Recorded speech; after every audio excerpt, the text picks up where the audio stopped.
నమస్తే, welcome to our channel. నేను మీ సిరి.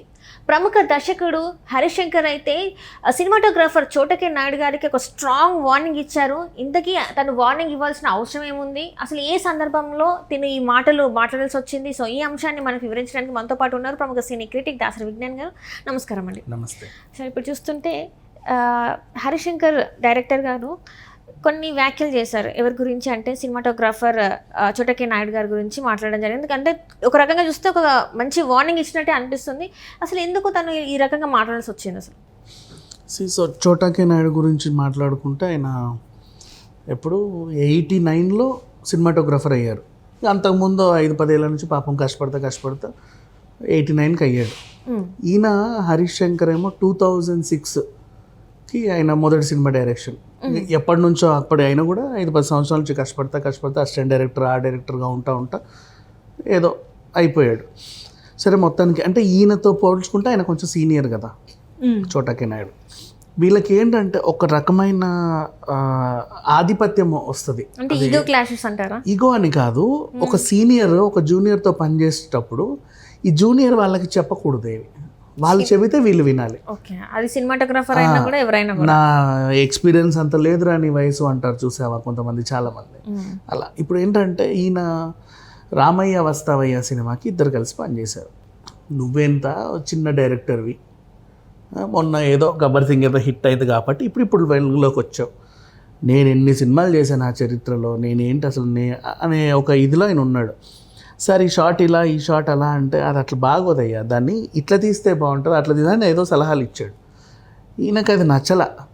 కొన్ని నచ్చాయి కూడా, నచ్చినవి యాక్సెప్ట్ చేసుకున్నాడు. అంటే సీనియర్ కదా, కొన్ని నేర్చుకునే అంశాలు ఉన్నప్పుడు నేర్చుకున్నాడు. కానీ ఇష్టం లేకుండానే పనిచేశారు మొత్తానికి ఇద్దరు కూడా. అట్లా ఆ ప్రాజెక్ట్ ఏదో అయిపోయింది. ఆ సినిమా కూడా పర్వాలేదులే అన్నట్టు ఒక మోస్తారు నడిచింది, ఎక్కువ ఏమని నడవాల, పెద్ద హిట్ ఏం కాదు. అండ్ నెక్స్ట్ ఆ తర్వాత అంటే ఎన్టీఆర్ ఫ్యాన్స్ వరకు చూశారు కానీ పెద్దగా ఏమంత ఆడలా.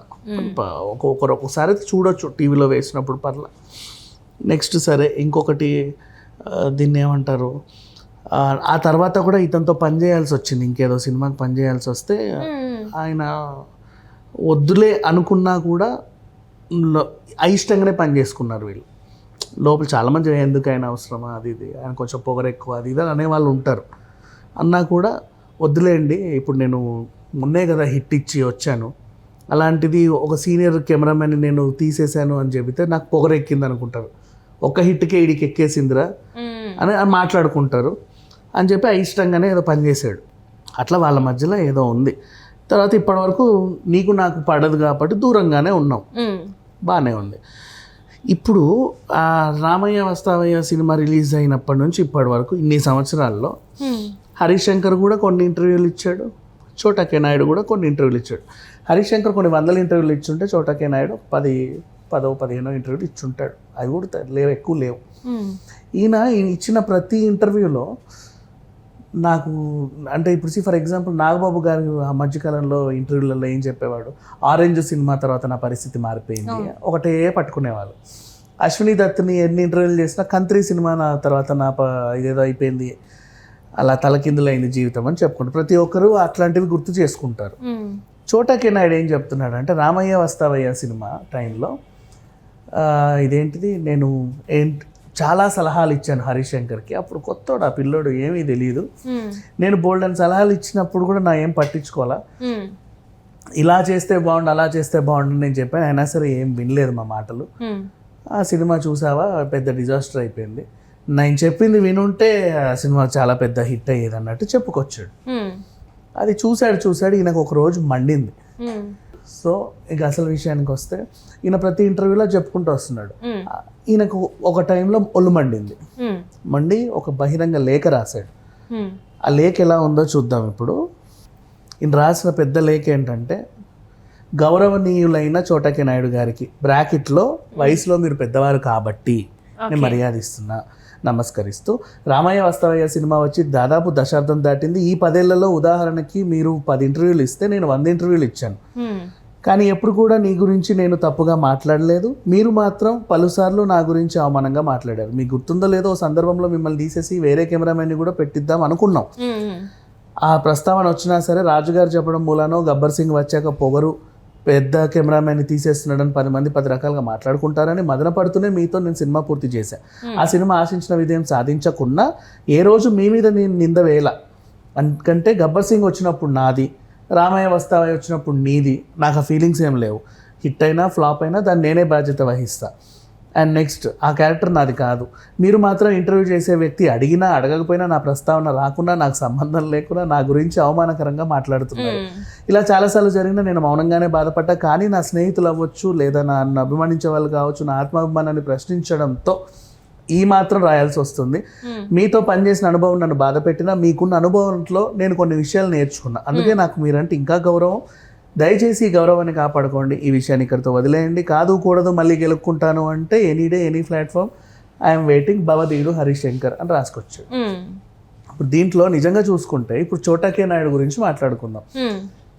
నువ్వు సీనియర్వి అయ్యి ఉండొచ్చు, నీకు ఏదో సందర్భంలో ఏదో జరుగు ఉండొచ్చు, అది ఏదో పెద్ద కక్ష సాధింపు లాగా ప్రతి చోటకి వెళ్ళి అంటే ఇప్పుడు నువ్వు వెళ్ళి ఒక ఇంటర్వ్యూలో ఆ హరిశంకర్ వేస్ట్ వాడికి ఏం తెలీదు నేను చెప్పింది వినలేదంటే ఆయన బ్యాడ్ అయిపోతాడా? హరిశంకర్ అయినా సరే తన సినిమాలో కెరీర్లో మంచి మంచి సినిమాలు తీశాడు. నీకు విషయం తెలుసా, షాక్ సినిమా ఫ్లాప్ కానీ ఇప్పటికీ ఆ సినిమాని టీవీలో వేస్తే ఎంతమంది చూస్తారో తెలుసా? అది ఎందుకు ఫ్లాప్ అయిందో ఎవరికి తెలియదు. అంటే ఆ టైంలో ఆ జోనర్ని చూసేవాళ్ళు తక్కువ ఉన్నారు. అది అదే షాక్ ఇప్పుడు రిలీజ్ అయితే అబ్బా అని చూసేవాళ్ళు ఉన్నారు. మన సప్త సముద్రాలు దాటి సైడ్ ఏ సైడ్ బి మొత్తం షాక్ ఛాయలే దాంట్లో A to Z చూసి దాన్ని అబ్బా ఎంత బాగుందో అనుకున్నారు. కానీ అప్పట్లో ఇట్లాంటి ఒక సినిమా వచ్చిందని మర్చిపోయారు జనాలు. అంటే తనకు ఒక క్రియేటివిటీ ఉంది. నెక్స్ట్ గబ్బర్ సింగ్, అది ఆయన ఎవరి కోసం, పవన్ కళ్యాణ్ కోసమే ఆయన అభిమానిగా ఆ సినిమా చేసుకున్నాడు. జనాల్ని ఎంటర్టైన్ చేయడము అది తర్వాత సంగతి నెక్స్ట్. కానీ అది హిట్ అయింది. అండ్ నెక్స్ట్ ఆయన మనసు పెట్టి ఇంకా కొన్ని సినిమాలు చేశాడు. నాకు ఇది కూడా ఇష్టం, మన దువ్వాడ జగన్నాథం డీజే, దాంట్లో సాంగ్స్ కూడా ఆ బ్రాహ్మణి స్టైల్లో, స్లాంగ్ కూడా బ్రాహ్మణి స్టైల్లో, అసలు అంటే మొత్తం అట్లా వెళ్ళిపోతుంది. అగ్రహారంలోనే మనం ఉన్నామేమన్న ఫీలింగ్ వస్తుంది. అదుర్స్ లాగా ఇప్పుడు అదుర్స్ ఎట్లాగో దువ్వాడ జగన్నాథం కూడా ఇంచుమించు అలాగే ఎంటర్టైన్ చేసింది. ఇంకా దువ్వాడ జగన్నాథం నాకు పాటలు బాగా ఇష్టం. అంటే ఆ సాంగ్లో కూడా గతిలో శృతిలో నయనాది ఉంటుంది, నాకు లిరిక్స్ రావట్లా. బట్ అంటే ఏదో శ్లోకాలు రాసినట్లుగా రోజు పంతులు గుళ్ళల్లో మంత్రాలు చదువుతారు చూడ, అలాగే పాటలు అలాగే డైలాగులు మొత్తం సినిమా అంతా అలా వెళ్ళిపోయింది బ్యాక్గ్రౌండ్ స్కోర్తో సహా. అంటే ఒక డైరెక్టర్ టేస్ట్ అర్థం చేసుకోవాలి. సరే 1-2 కెరీర్లో ఫ్లాప్స్ వస్తూ ఉంటాయి, అది పెద్ద విషయం ఏం కాదు. దానికి సంబంధించి మనం ఒకరిద్దరిని నిందించాల్సిన అవసరం లేదు. ఒక సినిమా ఫ్లాప్ అయిందంటే దాంట్లో చాలామంది చాలా ప్రొడ్యూసర్ అడిగినంత బడ్జెట్ ఇచ్చి ఉండకపోవచ్చు, లేదా అనుకున్న డేట్స్ మేనేజ్ అవ్వకపోవచ్చు. కొన్ని సందర్భాల్లో ఏమవుతుందంటే నువ్వు 3 షెడ్యూల్స్ ప్లాన్ చేసుకుంటావు, అనుకోకుండా ఒక నటుడికో వాళ్ళ మమ్మీయో డాడీయో చనిపోవడం జరుగుతుంది. ఆ టైంలో ఆవిడ షూటింగ్కి రాదు. అట్లా ఆ రోజు వీళ్ళందరి డేట్లు వేస్ట్ అయిపోతాయి. మళ్ళీ వీళ్ళ డేట్లు మేనేజ్ చేయడం వాళ్ళకి కుదరని పని. అట్లా అనుకున్న టైంకి షూటింగ్ పూర్తి చేయకపోవడం, అనుకున్న టైంకి రిలీజ్ చేసుకోకపోవడం వల్ల ఆ తర్జన పడి ఏదో రకంగా కంప్లీట్ చేసే వాళ్ళు ఉంటారు. ఇంకొంతమంది మొత్తం షూటింగ్ అని చేసిన తర్వాత మార్పులు చేర్పులు, ఇది ఉంటే బాగుండు అది ఉంటే బాగుండు, కొన్ని సీన్లు లేపేస్తూ ఉంటారు. రకరకాల సిచ్యువేషన్స్ వల్ల, ఎడిటింగ్ లోపం వల్ల, బ్యాక్గ్రౌండ్ లోపం వల్ల, పాట లోపం వల్ల, ప్రొడక్షన్ వాల్యూ లోపం వల్ల, కెమెరా లోపం వల్ల సినిమాలు ఫ్లాప్ అవుతూ ఉంటాయి. కానీ మనం మాత్రం ప్రతిదీ తీసుకెళ్ళి ఆ దర్శకుడి సినిమా ఫ్లాప్ అయింది అంటాం. అది చాలా తప్పు బేసికల్లీ. అంటే మనకు సందర్భాలు తెలుసు కాబట్టి మనం అనలేము. కానీ మిగతా వాళ్ళు సినిమా ఫ్లాప్, పలానా డైరెక్టర్ సినిమా ఫ్లాప్ అయింది అంటారే తప్ప నిందంతా ఆయన మీద వేసి పడేస్తారు మొత్తం కంప్లీట్గా. అతనే ఏదో పెద్ద నేరం చేసినట్టుగా. ఏది లాస్ట్ టైం మనకు ఆచార్య సినిమాలో కొరటాల గారిని అన్నట్టుగా. సో సరే, ఏ విషయమైనా సరే ఇప్పుడు చోటాకే నాయుడు ఇంతటితో ఈసారి వదిలేస్తే మంచిది.